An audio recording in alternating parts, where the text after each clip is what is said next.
Clip number 776۔ اس clip میں آپ قرآن پاک کی سورہ مریم کی آیت نمبر 23 سے 25 تک کی تلاوت، ترجمہ اور تفسیر قرآن صراط الجنان سماعت فرمائیں گے۔ بسم اللہ الرحمن الرحیم۔ ترجمہ، اللہ کے نام سے شروع جو نہایت مہربان رحمت والا ہے۔ فَأَجَاءَهَا الْمَخَاضُ إِلَى جِذْعِ النَّخْلَةِ قَالَتْ يَا لَيْتَنِي مِتُّ قَبْلَ هَذَا وَكُنتُ نَسْيًا مَنسِيًّا۔ ترجمہ، پھر بچے کی پیدائش کا درد اسے ایک کھجور کے تنے کی طرف لے آیا تو اس نے کہا کہ اے کاش کہ میں اس سے پہلے مر گئی ہوتی اور میں کوئی بھولی بسری ہو جاتی۔ فَأَجَاءَهَا الْمَخَاضُ إِلَى جِذْعِ النَّخْلَةِ، پھر بچے کی پیدائش کا درد اسے ایک کھجور کے تنے کی طرف لے آیا۔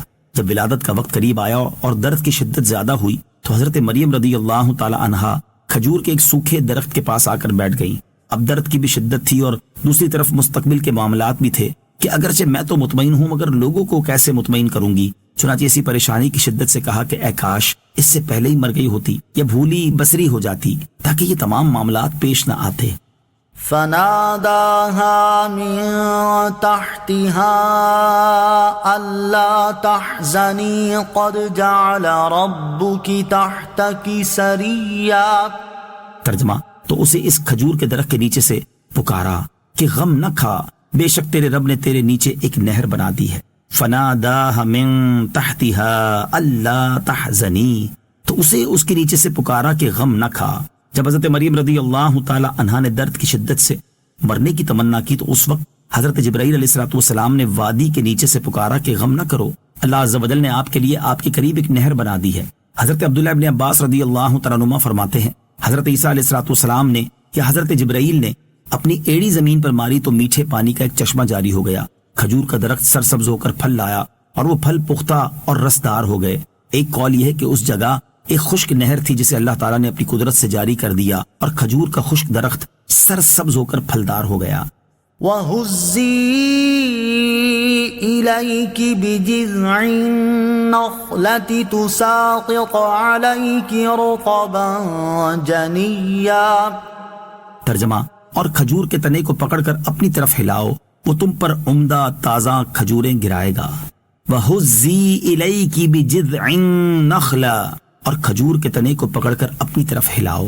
حضرت مریم رضی اللہ تعالی عنہا سے کہا گیا کہ آپ جس سوکھے تنے کے نیچے بیٹھی ہیں اسے اپنی طرف حرکت دیں تو اس سے آپ پر عمدہ اور تازہ پکی ہوئی کھجوریں گریں گی۔ اس سے معلوم ہوا کہ حمل کی حالت میں عورت کے لیے کھجور کھانا فائدہ مند ہے۔ کھجور میں آئرن بہت ہوتا ہے جو بچے کی صحت و تندرستی میں بہت معاون ہوتا ہے، البتہ اس حالت میں کھجوریں اپنی طبعی حالت کو پیش نظر رکھ کر ہی کم یا زیادہ کھائی جائیں۔ حضرت مریم رضی اللہ تعالی عنہا پر اللہ تعالیٰ کی عنایت و کرم نوازی۔ اگر بنظر غائر دیکھا جائے تو حضرت عیسیٰ علیہ السلام کی پیدائش کے وقت سے ہی اللہ عز و جل نے حضرت مریم رضی اللہ تعالی عنہا کو اپنی قدرت کاملہ کے کئی نظارے دکھا کر تسلی دی کہ دیکھو جو ذات تیرے لیے خشک نہر سے پانی جاری کر سکتی ہے اور خشک درخت سے پکی ہوئی کھجوریں ظاہر کر سکتی ہے وہ آئندہ بھی تمہیں بے یار و مددگار نہیں چھوڑے گی، لہٰذا تم اپنے رب عز و جل کی کرامتوں، عنایتوں، شفقتوں پر نظر کرو اور غم و پریشانی کا اظہار مت کرو۔ صلو علی الحبیب صلی اللہ تعالی علی محمد صلی اللہ تعالی وسلم۔ مجھے اپنی اور ساری دنیا کی لوگوں کی اصلاح کی کوشش کرنی ہے انشاءاللہ عز و جل۔